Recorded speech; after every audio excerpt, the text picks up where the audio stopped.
Welcome to the Voice of Reason with yours truly, Robert McNeily.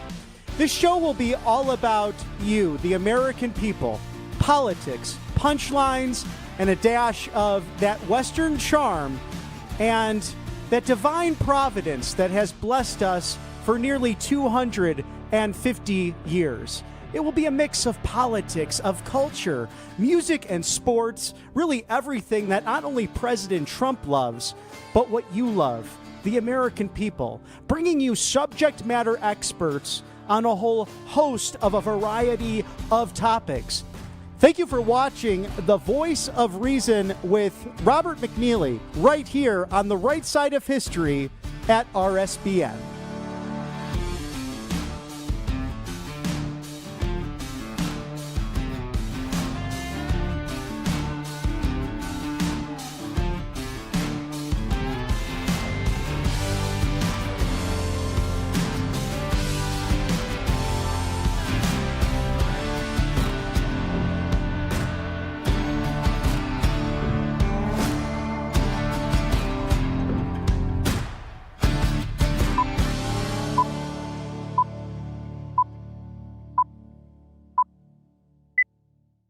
Arrivederci Roma, bye-bye to Rome. City of a million moonlit faces, city of a million warm embraces, where I found the one of all the faces far from home. Welcome to the Voice of Reason, where it is Italian American Heritage Month. And Mr. Director, did you know that I'm mostly Italian? Yes, I have a very, very Irish last name, and I'm proud of my Irish heritage, but oh my goodness, my Italian heritage. Let me tell you a thing or two about that. My grandmother, I could tell you, she could make just about everything, and I learned my cooking prowess from her at a very young age. When you walk home from school, you know, both sides with snow going in 10 different directions, yes, that's the Italian way, uphill on both ends. I'm just kidding, but you always came home to a delicious aperitif, perhaps some soup, homemade soup, in fact, or something on the stove, always being prepared with love, because that's the thing about us Italians. Love really runs through the stomach, especially the women in the family. They know how to put on a celebration, especially the Feast of the Seven Fishes that come right around Christmas Eve and into the Christmas celebration. But in 1989, President George H.W. Bush declared October as National Italian American Heritage Month to celebrate the Italian American culture and heritage. Now, Italian Americans have had so much influence and success over the American ethos while carrying on those Italian traditions from the old country. In fact, since the Revolutionary War, Italian Americans have defended the United States, and Italians make up millions of the American population. So the 1990 U.S. Census noted that 15 million Americans had Italian ancestry, however, it's believed that there are roughly 26 million Americans with some form of Italian heritage. Just they don't know due to the mixed marriages and also mixed heritages that you find with most people here in the United States. Now, Italian culture is weaved throughout the American culture, including food and art, music especially, and fashion. The Declaration of Independence was actually signed by two Italian Americans. And between the 1880s and the 1920s, when my family came over from the old country, there was a large migration of Southern Italian and Sicilian Americans, specifically Sicilian Italians, to the United States. And so that's my side. We're all Southern Italians and Sicilian. So it's actually a lot of fun to poke at different parts of the family or the cousins, because many discussions will come up and say, no, you're actually Southern Italian, but the other side, they're Sicilian. So there is a difference with that. And we have fun with all of the heritage and the food, the wine, the celebration that comes with being an Italian American. It is recorded that as many as 5.4 million Italians came to the United States.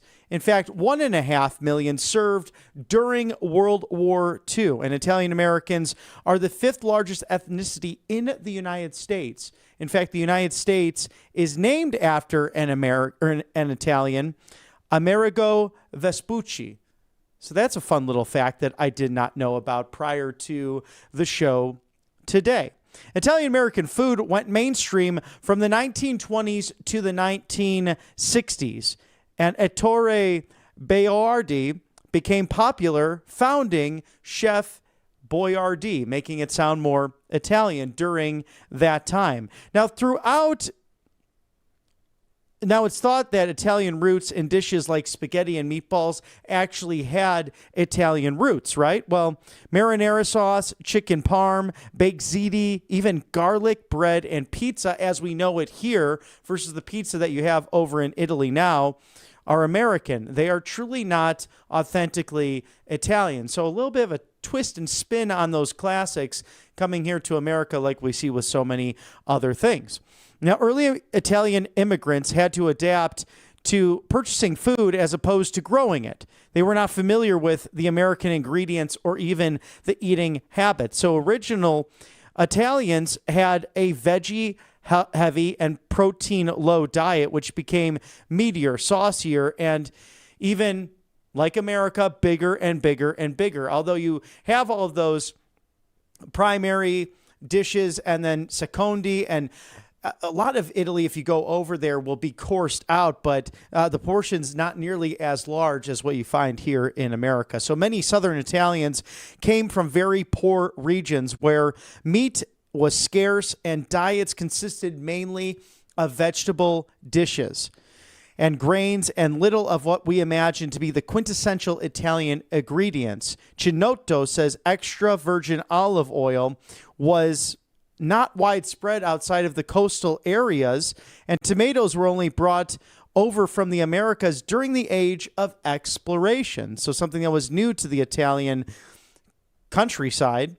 Yet this 19th century culinary culture bore a new one centered mainly in Little Italy and East Harlem, but also in cities like New Orleans, San Francisco, Boston, and even my hometown of Chicago, with an emphasis on sauce, meat, and colossal portions. As you know now, if you go out for an Italian meal, wow, make sure you're hungry because there's a lot that comes out to the table. Now, garlic was considered a negative thing, and that the children of Italian immigrants stood out in the cafeteria when they pulled out sandwiches on hearty Italian bread. Now, did you know, located in St. Louis, the Fratellanza Society is one of the oldest Italian American organizations, and they compose these ideas and these traditions like many other do throughout our great country. When you think about organizations like the Knights of Columbus, among many others that are focused on this month celebrating Italian and American life.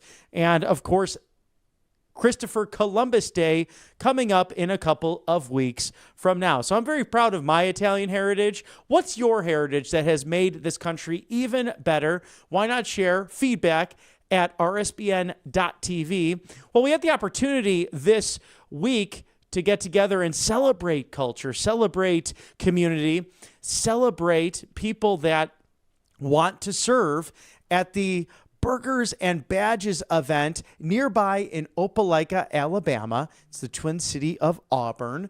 So an exciting time to meet with the police officers, the fire department, also the great residents of this fine area in eastern Alabama to see what it's like out on the town and get a little competition in there while celebrating this great country.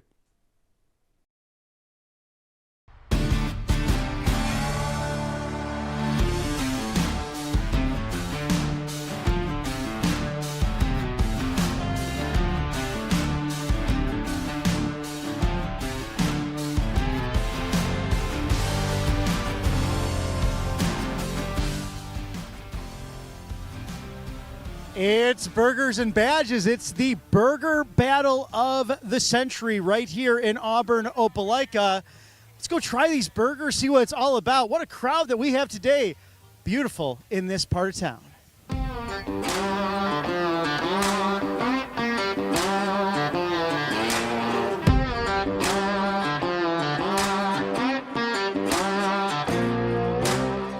We are at the Badges and Brews and cook-off happening right here in Opelika, Alabama. Gentlemen, for the first question I have is, we have a police squad right here that's all about the dogs, and today is Georgia and Alabama, but we're in the heart of Auburn. What's going on with that, Chief? Well, it's, we're the Opelika Bulldogs, so we got to go with the dogs, right. So we're just out here trying to support United Way, sell some hamburgers, raise some money, going against our friends at the fire department. Well, today they're not our friends. They're usually our friends, but not today. They're the mortal enemy today. So we do this every year, just trying to raise money and awareness. And Major, what is the biggest turnout you've had in the last few years, and where is all of this charity and support money going to? Well, it goes to United Way, and they have a diverse group of organizations they devote to give money to. And we just love the community aspect of this, getting the whole community out here. A little fun picking at the fire department, and it's just a fun time all around. How would you encourage, Chief, the young people in life who want to do more with just a career, but serve other people? What is your message to those in a world that sometimes seems as if, oh, serve yourself, don't give to others? You guys do it better than everyone else, backing the blue, backing the red, literally wearing that uniform, willing to lay down your life for a brother. There is no greater love than that. It's biblical. Tell us about your career and why it matters to be a police officer in 2025. So I've been doing this for almost 35 years. February will be 35 years. And the one truth is this: you have to treat people like people. Doesn't matter what their situation, what their color, all of the other descriptors don't matter. You just treat somebody else like another human being, and you have the opportunity to change their life. And it's really about, if you want to serve, it doesn't have to be something specific. It can be just do something for somebody or something other than yourself. And everybody has to figure out what is that niche for me. Do I want to be a medic? Do I want to help people in medical emergencies? Do I want to be a police officer and deal with those types of things? A firefighter, nurse, doctor, teacher, right. All of these things. And it's just about doing something for somebody else and helping them to have a better life experience, and it doesn't take much. It just takes doing a little bit of something for somebody else, not yourself. Really a beautiful reflection on this gorgeous Saturday in Opelika, Alabama. And Major, what is the one message you have to the young students out there who perhaps want to make more of their life than what the world is telling them to do? Go and serve yourself, as I asked the Chief, but rather what's it about in service to community that means so much in this day and age? It's so fulfilling, serving the community. I get a lot of warm feelings helping somebody.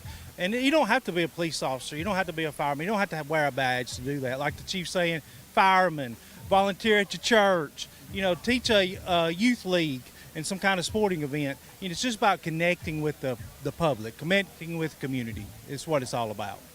Well, we're rooting for the dogs today. Can we get a go dogs? All three of us together. 1, 2, 3. Go dogs! All right, here we go. We're having fun in the SEC. Yeah. Thank you, gentlemen. Appreciate it.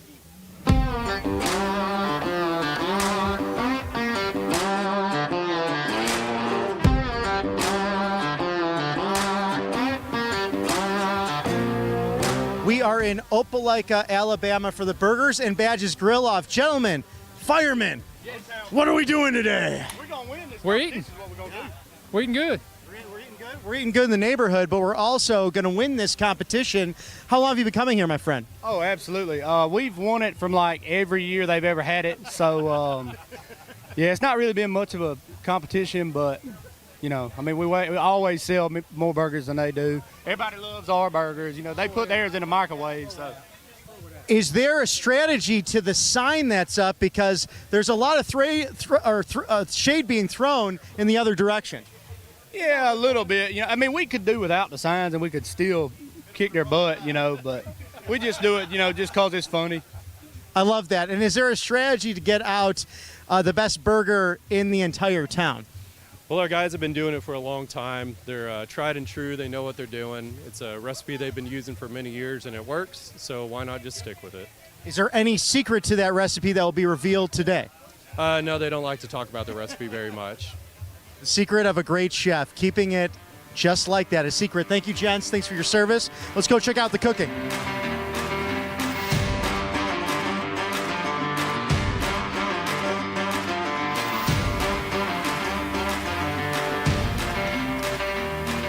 So the firemen are going through a lot of detail with their grilling. Gentlemen, what is the secret to being the best between this legendary competition between the police officers and the firemen right here in Opelika? Well, first, you just can't burn your burgers like they do every year, right? I mean, it's terrible. You don't want shoe leather. And then second, that's where it's at right there. The bacon jam and the pimento cheese. Winning combination. We've been doing it every year. We've been crowned favorite every year. We've won the competition every year. We're not changing it up. It's the Kingsford that really makes a big difference in the taste, is it not? They got the match light over there. Yeah. Rookies, man, rookies. Now, how long, sir, have you been serving in the force? Right at 20 years. Fantastic. What's your favorite thing about serving the community and being a firefighter? Man, I just love being out there. Every day is different, being able to meet people, the public, and just serving. Love it. We appreciate everything you do, your selfless service, including on game day Saturday, making some burgers up for the community. We love it. We enjoy it. We love being out here. Likewise. God bless you. All right, thank you.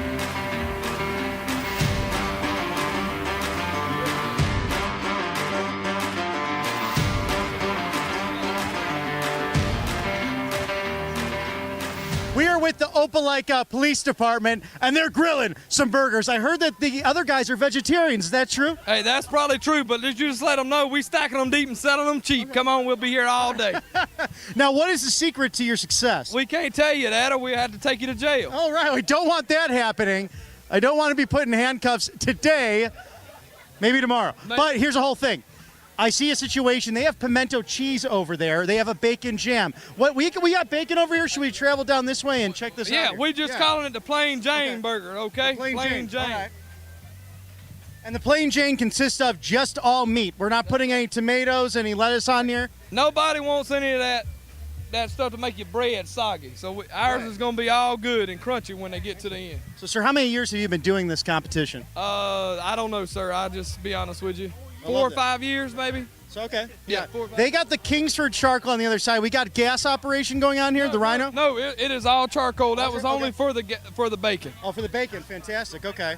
Yeah, I noticed that they do not have any bacon over there. That's right. They don't know what they're doing. It's the fire department. Right. They should know how to cook, but hey, at the end of the day, we show up to the scene first and we cook the first burger. It's true. What is the highlight for you being a police officer right here in this amazing community? Well, just reaching out to the community and being able to talk to people and change. I'm an SRO and over the SRO program, so we get to see a bunch of our kids out here kind of setting up, and that's what it's all about. Donating to the United Way to help for our community, and I mean, that's what we're built on at the Opelika Police Department. I love that. And what's your main message for anyone looking to become a police officer, especially the young kids in the community? Hey, just get in touch with us. We'll show you how to get on with us. We have several what we call a PSO program where we're hiring kids at 18 and keeping them until they're 21 and sending them to the academy. Real good program. We got several of them out here today. And, just give us a shout and we'll see what we can do to help you out. Well, God bless you, sir. Thanks for being out here today. Thank you. All right. So, my friend, what's the secret to intimidating the other side in this cook-off? Well, really, there's no intimidation when you have the best burger. I come in here, I dress right, just to show them. They say two's a crowd, and usually they only have 2 people there, so I guess they do technically have a crowd. But we're almost sold out, so there's no intimidation when you're the best. Where 2 or more gather, God is there, but also a burger cook-off between the police and the firemen. Show us your skills on this big siren here. If you need temporary tattoos, come to the pavilion. OPD has the best burgers, okay? If you want it done well, come to OPD. If you want it well done, go over there. It's overcooked, okay? It's dry. I like the strategy. And you're up in a USA burger, hot dogs. It's what it's all about on this fine Saturday in the SEC. Can we get a USA? USA. USA. USA. USA. USA. I love it. Thank you, sir. OPD. OPD. Now, the firefighters are throwing some shade. You have the right to remain silent about how bad the Opelika Police Department's burgers are. So let's go try both out and see what the real story is.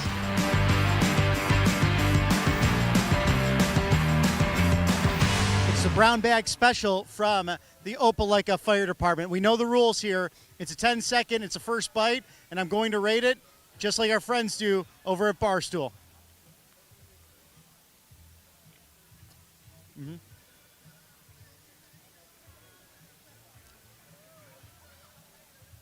7.5. It's very good. I love the pimento cheese. I love the bacon jam in it. Also, Ruffles comes with this. This is fresh off of the Kingsford charcoal. Darn good burger. And you know what? It's not nearly as well done as the police were accusing, so I like it.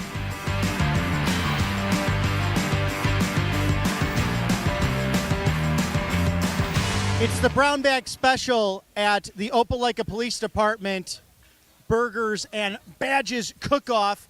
And look at this meaty, delicious cheese, bacon, and original delicious. Now, they have all these different toppings you can put on. I'm going topping list right now to show you all of that right there. Let's give it the taste test. You know the rules. 10 seconds. Here we go.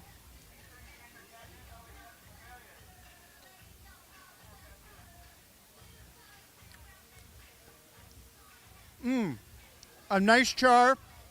The bacon, fantastic, which is done over the gas grill. Still charcoal here with American cheese and without the toppings.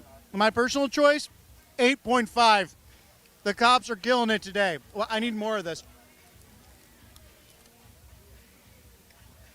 And the winner of this cook-off at the top, it's the Fireman's, the pimento cheese, that bacon jam with the onions, and then the OG, the amazing police officer's burger with the char grilled and the cheddar or American cheeses with bacon on top. You can also choose the toppings, which I'm going to put on.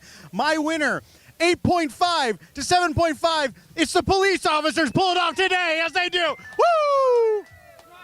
That's right. Yeah. Oh, yeah. I gotta say, both are fantastic, but you guys killed it. There's no question. OPD.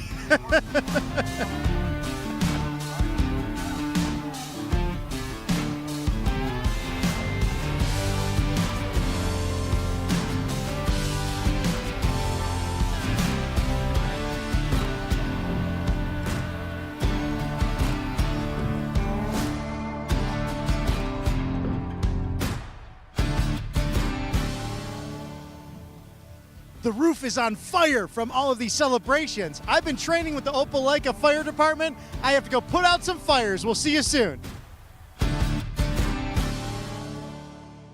Oh, that was so much fun. Thank you to everyone on Saturday for making a star-studded, beautiful event. That's what it's all about, folks. It's community, it's fun, it's burgers, it's badges.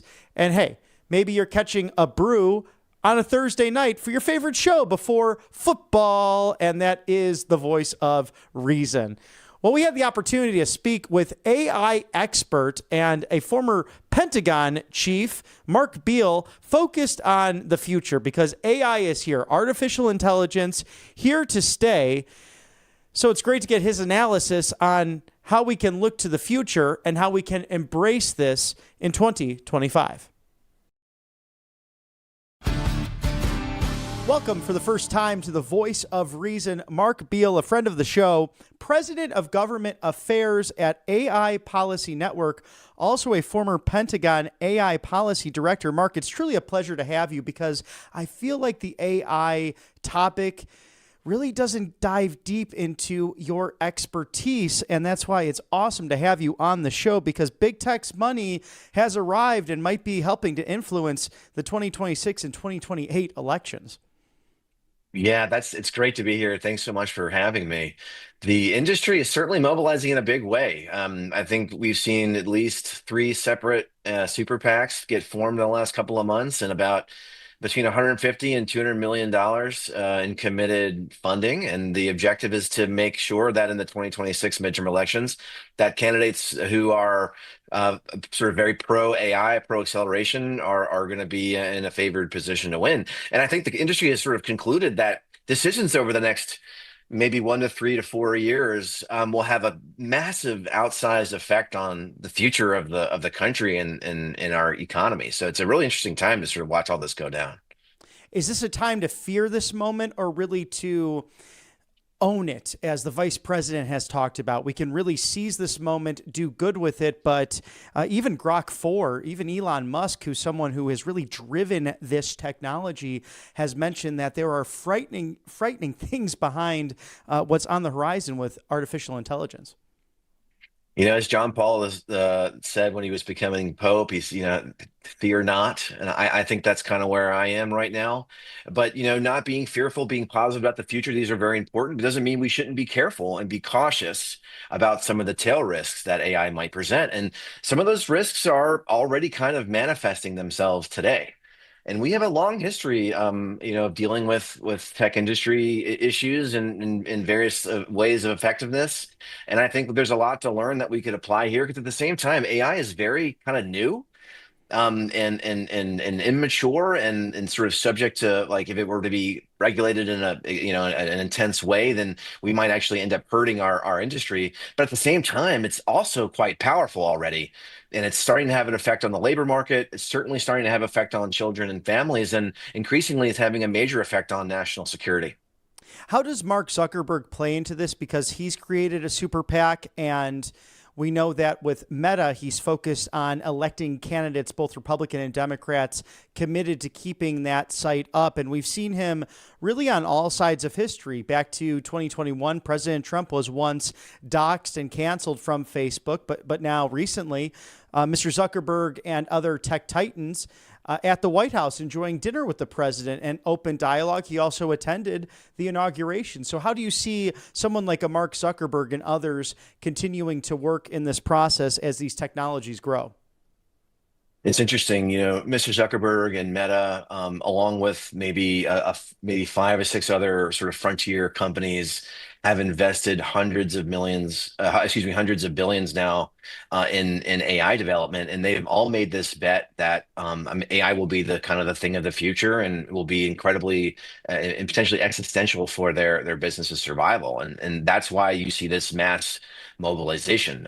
They're afraid that we'll have a patchwork of 50 different state regulations from state legislators who may or may not really understand the technical natures of AI, and so I think they're a little bit concerned. But as you point out, I think many in the tech industry have sort of recently come around to working with the Republican Party. And I still think there's parts of the party that are a little skeptical of what this might mean, especially those groups that are more maybe traditional and religious and think a little bit more about the kind of broader perspective as opposed to just innovation for innovation's sake. Now, do you expect regulations happening at the state level, or will this be more of federal mandates dealing with things like artificial intelligence in addition to the crypto trade? Because we know that there's this use of digital assets and potentially regulating those online. Where do you see all of this going in the near future? I think the issue of state regulation of AI was a very controversial topic in the context of the big, beautiful bill fight. And some folks in the Congress sought to prevent states from regulating AI for a period of 10 years, under the idea that the federal government should regulate interstate commerce. And that was really in response to many states around the country, both red states and blue states, basically serving as laboratories of democracy and trying to figure out what the right approach for AI policy should look like, especially as it relates to use in law enforcement and to consumer protection and child safety. And so I think what the industry fears the most is this sort of patchwork regulation issue. And so, when that was defeated in the Congress, now I think the states are back in play. In fact, California just recently passed a piece of legislation calling for or imposing more transparency on the frontier AI companies. And sort of moving forward, I think the fight in Washington will become, what will the right balance between federal guardrails and preemption of the states look like? And that's going to be pretty decisive. And I think that conversation we can expect to start playing out in a big way here in the coming weeks, actually. This is likely to show how fascinating our founding documents are and the brilliance of the 56 signers of the Declaration, and perhaps even more brilliant, the men who framed the Constitution. Some of those people were exactly the same. Now, I do know that with legal standards, the interstate commerce clause used for the upholding of Obamacare, would you see something potentially similar? Because, we're generally a sue-happy nation, and I see this clash of, again, state versus federal regulation, the idea of federalism, the 10th Amendment. Do you think that the court would potentially rule, of course, pending the details? We can't see, we don't have a crystal ball, but if it were to go to the high court saying, oh, there's that interstate commerce clause, so therefore this stays, this should exist pending the technology. I love the point that you made about the brilliance of our framers and the foresight that they had. And I think one of the reasons myself and many colleagues of mine have started to just enter into this discussion is because AI, at the end of the day, might end up challenging some of the fundamental assumptions that went into the drafting of our Constitution, and into ideas that underpin the free market itself. For example, if you have a situation in which AI is doing the vast preponderance of labor, and that will have a dramatic effect on how our system of government is architected. And so these conversations are incredibly important to have. They probably ought not be left to just the courts to decide. And I think, with the entry into the fray of AI focused super PACs, and I think this is an invitation to have a national dialogue and try to figure out as a country where we want to see this all head, and ensuring at the end of the day that those American founding principles, that human flourishing, are at sort of the center of AI policy. I think that's kind of the most important thing right now. And then I think it's always dangerous in a sense to leave major political decisions to adjudication in the courts. And no one really knows how this will go down. We know it's timely, it's costly, it's probably going to hurt the industry, it's probably going to hurt the American people. And so ideally, if Congress, could summon the will to move on legislation, that would be sort of the ideal way that we could start to have some of these conversations and put policy in place to avoid the nasty, protracted legal battles that no one really understands where they'll kind of end up. Mark Beall, President of Government Affairs for AI Policy Network. He's an expert on this topic.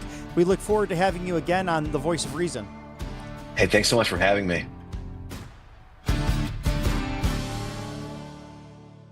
Thank you to Mark Beall for his expertise and how we can embrace AI. Mr. Director, I love what you said earlier. To quote George Ellis, and I'm sure countless others, it's better to have it and not need it than to need it and not have it.